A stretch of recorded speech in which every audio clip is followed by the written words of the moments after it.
When someone's decided to go solar and you're going to be on the roof 25 years, do they have to get a new roof? What kind of maintenance do they have to do to the roof before you guys come in? One of the most common questions that people start looking at, I do like the idea of solar, the savings, the green energy, but what about my roof? It's a great question. Look, at Solar Energy World, we have a simple process. We come out, we evaluate the roof, okay? We scan it with the drone, we inspect it at the edge.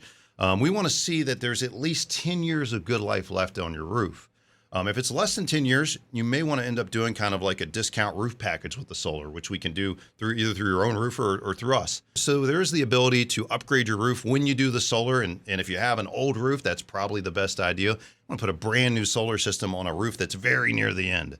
But it's a good question. Now, as to, I already have a brand new roof, but if I put solar on, am I risking my new roof? You may have just spent tens of thousands of dollars on a new roof. It's a great concern, but the good news is this, our warranty coverage, every footing we install, and they're minimal, but what we have to install to mount the panels themselves to your roof, every one of those is sealed the best way possible. We've discovered in the industry the best way to seal those footings on your roof. And those footings, each footing that we install to mount your solar array is covered by our warranty. So you have no concerns. If a footing, heaven forbid, ever did have a problem, that's going to be repaired under warranty. So you're covered there as well. It would not be a problem with a new roof or getting a new roof, then solar right after it, which happens many times.